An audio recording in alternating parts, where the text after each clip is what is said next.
En esta extrema nos concentraremos en la aplicación práctica del método de análisis por elementos finitos no lineales para la determinación de capacidad estructural.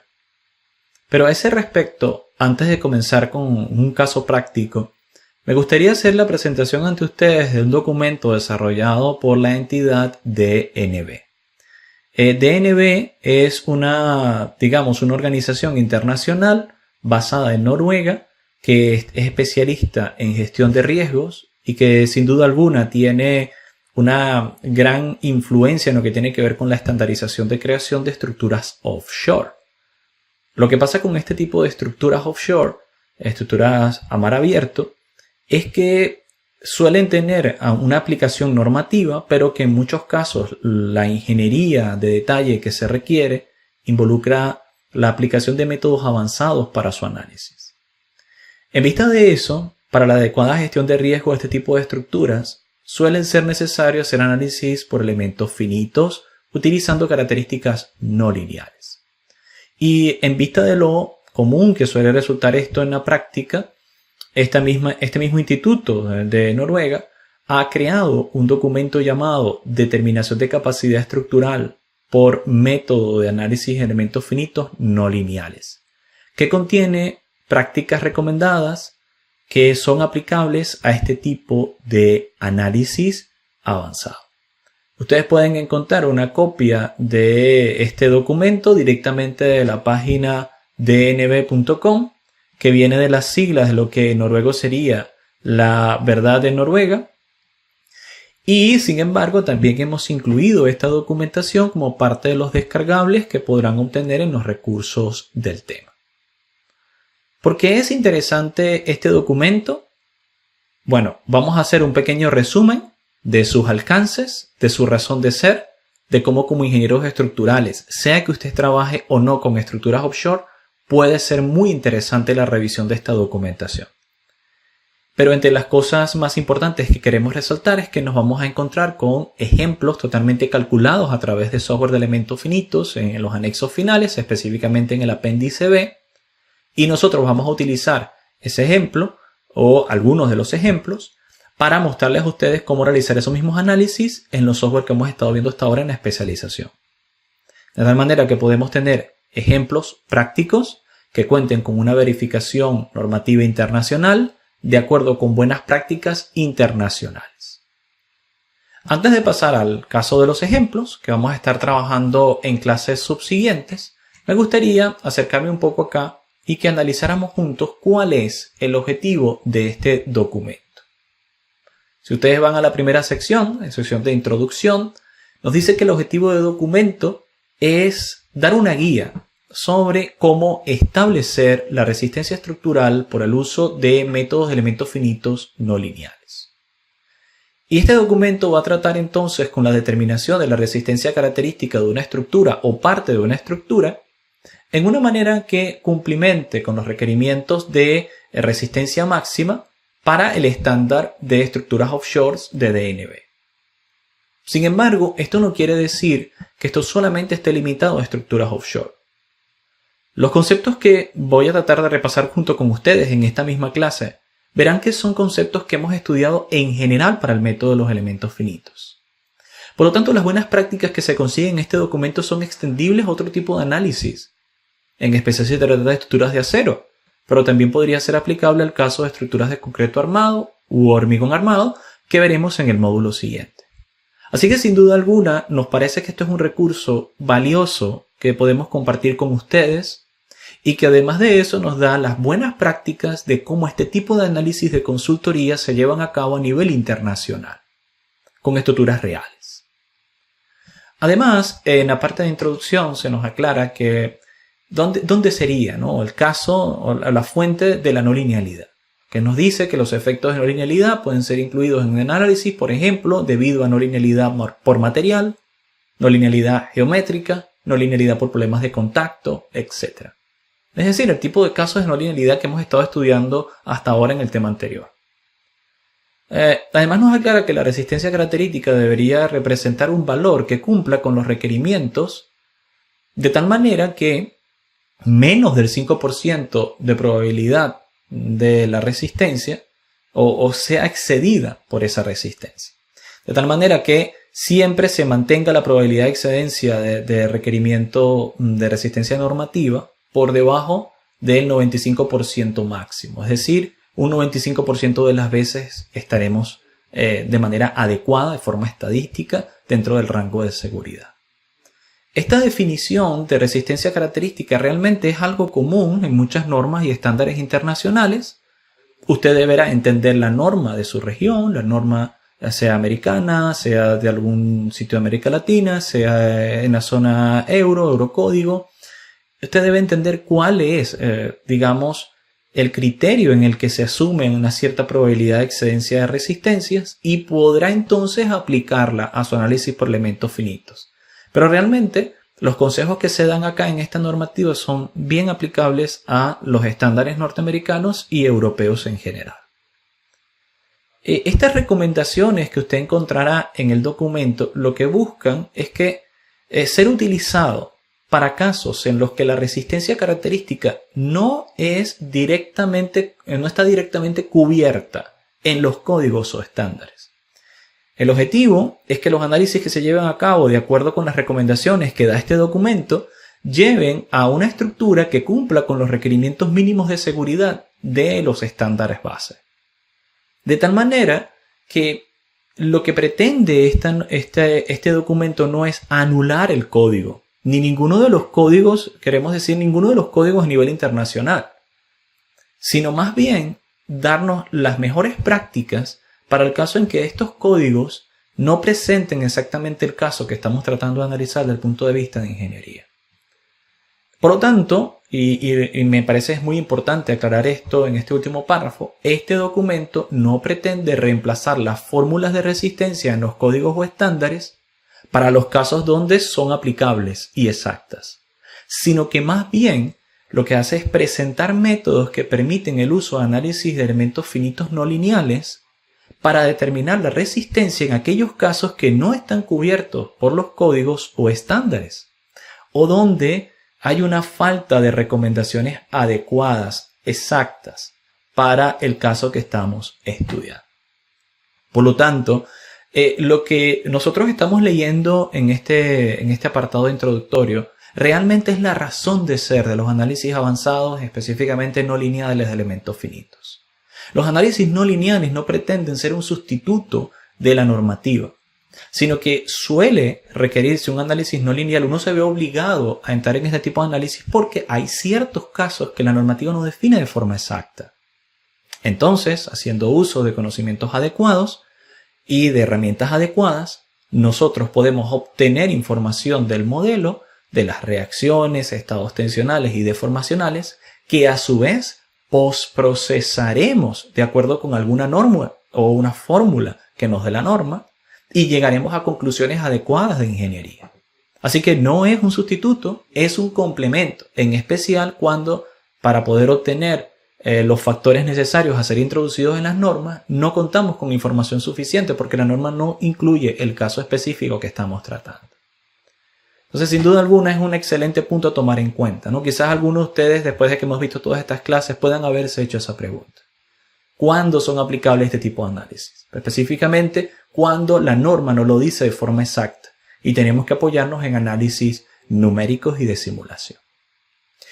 Además de eso, me gustaría volver un poco acá en las páginas, regresar acá al contenido y mostrarles que van a encontrar consideraciones básicas muy interesantes, como por ejemplo, uso de métodos lineales y no lineales en un análisis, cuáles son los modos de falla que usted podría encontrar, cuáles son las resistencias características, cuál es el formato de estado límite que podemos estar utilizando en diversas normativas al día de hoy.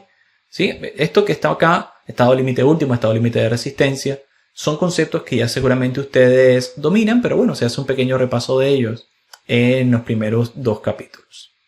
Luego vamos a entrar en una sección que dice requerimientos generales.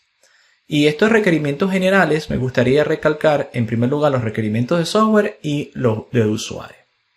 Luego los requerimientos de software serán ampliados en la selección de un software adecuado por elementos finitos, pero me voy a mover directamente a esta sesión.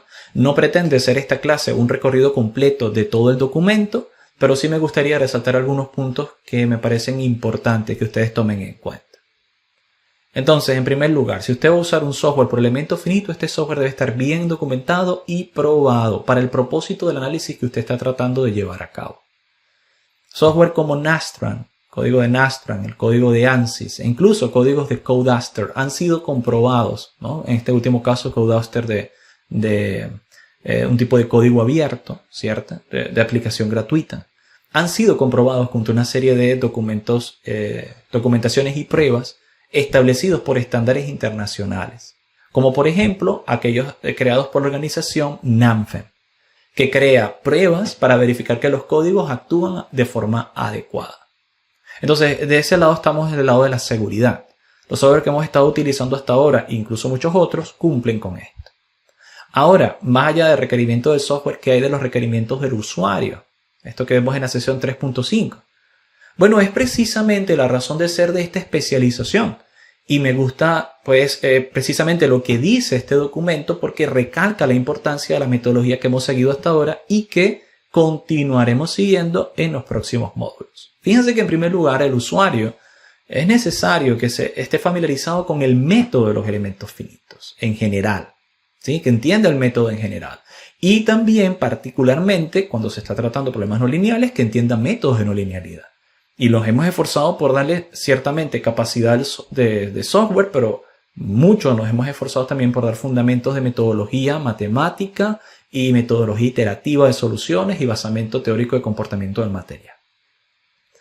Asimismo, el analista necesita entender el comportamiento estructural del problema en cuestión, lo que suele venir dado por, digamos, teorías de materiales y teorías de elasticidad y teoría de recorrido de carga. El usuario también debería saber la teoría detrás de los métodos aplicados, así como las características del software para poder aplicarlos. Y cuando se documenten estructuras para cumplir con una codificación, ¿vale?, que descrita en el nivel de confiabilidad, con el uso de métodos no lineales para la determinación de resistencia, es necesario que también el ingeniero entienda los requerimientos inherentes de seguridad del código que usted está utilizando, para que luego puedan transmitirlo a su análisis, estableciendo esos factores necesarios de la manera en que lo hace su propia codificación. Entonces, eso es necesario que usted lo entienda. Y hasta ahora nos hemos esforzado por darle todas esas herramientas. Seguimos bajando y nos encontramos con el capítulo número 4, muy interesante, que nos va a dar buenas prácticas para la creación de análisis de elementos finitos. Y si bien es cierto, se hace la acotación de que esto está dirigido digamos, a estructuras de acero principalmente y a un estándar que suele ser utilizado en industria offshore, en industria de petróleo y gas, realmente, repito, los consejos que aquí se nos dan son aplicables a cualquier tipo de estructuras. Por lo tanto, como ingenieros estructurales en general, nos beneficiamos de esos principios. Por ejemplo, para que esto quede claro, fíjense qué es lo que pasa si ustedes quieren seleccionar un software adecuado. ¿Qué deberían saber que hace el software? El software dice aquí que debería ser comprobado y documentado para llevar el tipo de análisis de comportamiento no lineal que usted está buscando, lo que incluye no linealidad por comportamiento del material, cedencia y plasticidad, la hemos visto, no linealidad geométrica, aquí fíjense que se está hablando de la rigidización por tensión, rigidez por tensión, o efectos de segundo orden en la carga, como efectos P delta. Todo esto lo hemos visto, y no solamente aplica a estructuras offshore, aplica a cualquier tipo de estructuras, ¿sí?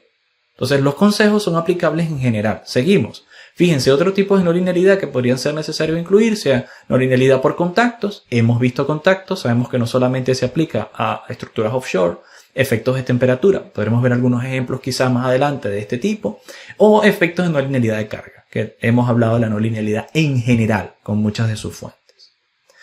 Entonces, estos son conceptos que solamente son aplicables a estructuras offshore. No, para nada. Son aplicables en general a cualquier tipo de estructuras. Luego acá se nos presentan métodos de análisis, ¿no? La selección del método de análisis. ¿Y qué nos está presentando aquí? Ecuaciones que ya hemos estudiado anteriormente para cualquier tipo de estructura, no solamente para offshore, ¿sí?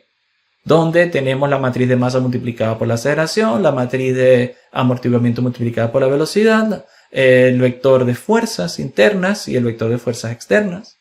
Y obviamente tendríamos la matriz de rigidez y todo aquello. Es decir, Acá se nos están presentando métodos de análisis que conocemos. Conceptos que quieren que usted tome en cuenta. Conceptos como, por ejemplo, la necesidad de un algoritmo de control de carga, la necesidad de entender que cuando nos enfrentamos a problemas de bifurcación, porque se cambia de un estado de equilibrio a otro, tendríamos que hacer un análisis específico. O incluso qué pasa con problemas con efecto snapback, ¿sí? Que también lo vimos. Pues acá nos dice que será necesario que usted active el método de longitud de arco. Esto también lo hemos visto. Esto no solamente es para estructuras offshore. Pero resulta bastante, digamos, ilustrativo y académico y también nos ayuda a generar criterios para la práctica de la ingeniería el saber por qué estuvimos viendo todas estas cosas. Es porque son muy aplicables para el caso de estructuras en general, ¿no? Y aquí lo muestra esta misma normativa. Ustedes lo pueden leer con detenimiento, se dan consejos acerca de la densidad de malla, cómo debería ser un estudio de refinamiento de malla, qué puntos deberá tomar en cuenta para el modelado geométrico, también para el modelado de materiales y su plasticidad. Fíjense que aquí se está hablando de la superficie de von Mises, procedencia. ¿Sí? Todo esto lo hemos visto. Asimismo, nos van a dar datos muy interesantes para el caso de tratamiento de material no lineal en acero, con características de curvas de ingeniería que podríamos utilizar como entrada dentro de los software de elementos finitos. Por ejemplo, aquí a partir de la tabla 4.2 vamos a ver propiedades no lineales para aceros S235 dado distintos espesores. Lo mismo para aceros 355. Estos son relaciones de esfuerzo de formación de ingeniería. ¿Ok? Y estos son los verdaderos esfuerzos, que sabemos que lo que puede estar controlado en un laboratorio puede ser no siempre adecuado que hay que tomar en cuenta ciertos factores de modificación de esas propiedades. Entonces, fíjense, estas son la verdadera tensión de formación de estos elementos que podríamos utilizar. Y cada una de estas propiedades, sigma de propiedad, sigma de excedencia 1, sigma de excedencia 2, sigma último, están referenciados a este gráfico que ustedes veían anteriormente. De tal manera que podemos utilizar directamente los valores de tensión de formación reales de estos materiales tan comunes en los casos de ingeniería estructural para acero. Bien, también muy interesante. Algunas recomendaciones para condiciones de borde, para aplicación de carga, qué debería tomar en cuenta como un control de calidad para análisis de elementos no lineales. Y acá se van a encontrar con muchos conceptos que ya dominamos hasta ahora. Obviamente condiciones de borde, calibración con respecto a valores conocidos, quizás análisis dinámicos con efectos de inercia, como por ejemplo la incursión de masa en un análisis de vibración. Si usted va a utilizar qué tipo de integración va a utilizar en la formulación de los elementos, los hemos hablado al detalle, que puede hacer una adecuada medida de calidad de las mallas, los hemos tratado en el módulo anterior. ¿Sí? Que tenga suficientes pequeños incrementos en lo que tiene que ver con el subpaso de la carga, lo hemos tratado con análisis iterativo. Hablamos, por ejemplo, del control, de los métodos de control a través de integración reducida para los efectos de hourglassing, ¿sí? De reloj de arena. Análisis de sensibilidad, recomendaciones, digamos, que ya nosotros hemos visto adecuadamente, ¿ok? Ya nosotros sabemos de qué habla. Y no es para nosotros una caja negra, cuando aquí se nos dice que estos son algunas calidades de control, ¿no?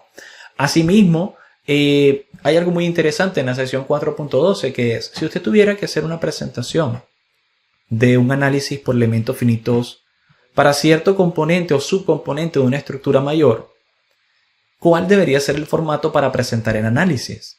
Bueno, acá vemos el estándar que se suele seguir para estructuras offshore en el Mar del Norte, para esta empresa noruega.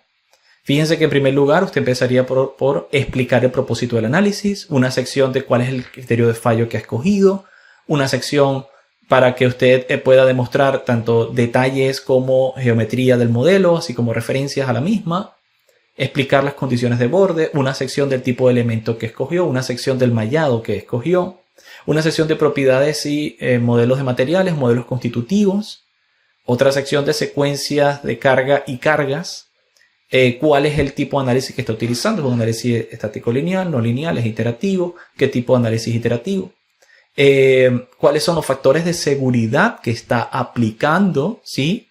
Esto no es ya solamente elemento finito, es luego que yo obtengo los resultados, qué factores de seguridad estoy aplicando de acuerdo a mi normativa. Puede que mi normativa no incluya específicamente el caso físico, pero sí que me va a dar criterios de aplicación de factores de seguridad.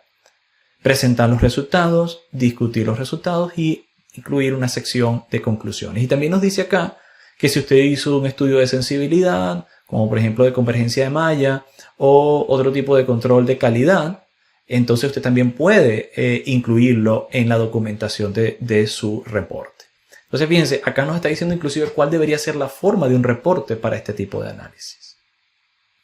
Bueno, en la sesión 5 se presentan diversos modos de falla. Esto sí es bastante más aplicativo al caso acero. Pero cómo nosotros deberíamos tomar en cuenta de dónde tomar información y cómo calibrar los modelos dependiendo del tipo de falla, ¿no? Vamos a encontrar falla a tensión basada en material, falla por pandeo si seguimos avanzando un poco más, falla por soldaduras, aquí falla por carga repetitiva, por fatiga, y más adelante voy a adelantarme ya, ¿no? No es el objetivo leerlo letra por letra, pero fíjense que aquí en la sesión 5.4 se habla de la falla por pandeo.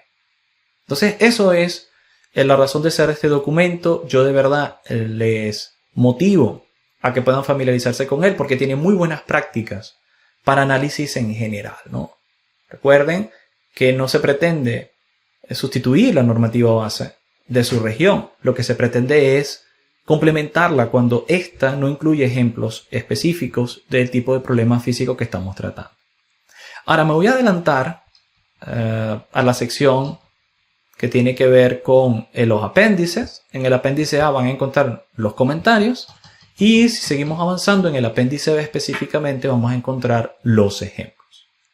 Lo que nosotros vamos a hacer en las siguientes clases es desarrollar uno de estos ejemplos, tanto en ANSYS como en Nastran a través de Inventor Professional. Estos ejemplos todos fueron analizados haciendo uso del software Abacus. Así que realmente ustedes tendrán resultados en 3 software. En el documento en Abacus y lo que nosotros vamos a realizar tanto en Nastran como en ANSYS. De tal manera que nuestra confianza en la capacidad que tenemos de crear modelos adecuados va a verse muy enriquecida, ¿no? Con este tipo de ejercicios. Ustedes van a contar con ejemplos prácticos dentro del software, pero que también tienen un respaldo y bibliografía internacional que específicamente está utilizado para análisis de estructuras, ¿sí? Entonces, esto sin duda alguna nos va a ser de gran beneficio como ingenieros estructurales porque van a contar con una documentación que avalará los resultados. Específicamente, el caso que vamos a ver en las siguientes clases es el caso B2, que es un ejemplo en el que se va a analizar esta porción de un pórtico simétrico que tiene una considerable extensión, 4 metros por 4 metros, nada más esta esquina del pórtico. Pero que también tiene una forma muy, digamos, interesante, que es, digamos, como aquí en la esquina se hace esta curvatura de un radio de 150 centímetros y cómo se utilizan diversas secciones, ¿no? Esta sección obviamente va a cambiar acá en el sector de A, ¿vale? Pero ese es precisamente el punto que vamos a tratar. ¿Qué pasa cuando tenemos este tipo de características bastante especiales, ¿no? Y donde noten que el alma de la viga es horizontal, no es vertical, ¿sí? Y que bueno, que se extiende a través de esta esquina hacia la columna. ¿Qué pasa en esos casos? ¿Y cómo se hace esto como un análisis continuo? Acá no hay soldadura, aquí lo que se está haciendo es esta plancha llevarla directamente al sitio. Digamos, esto fue extraído de un ejemplo real, de una estructura que fue diseñada de esa manera y entonces cumplirá lo que estamos buscando, qué tipo de problemas vamos a tener, ¿no? Entonces es allí donde nosotros debemos utilizar este tipo de análisis. Lo vamos a ver desde un caso práctico, lineal, haciendo un análisis de convergencia de malla, luego pasando un análisis en lineal de pandeo y además de eso haremos análisis no lineal de pandeo. ¿Ok? Y ambos casos los desarrollaremos tanto en Nastran, con Inventor, así como en ANSYS. Lo que vamos a hacer en la siguiente clase es concentrarnos en la creación de la geometría. Vamos a crear desde cero el problema hasta el final, hasta los análisis aplicativos, el uso de ecuaciones y formulaciones de acuerdo a este mismo documento de buenas prácticas. Entonces, Nos vemos en la siguiente clase. Espero que este documento sea para ustedes un haber que les permite realizar análisis profesionales en casos futuros. Y vamos a ver un caso práctico a continuación.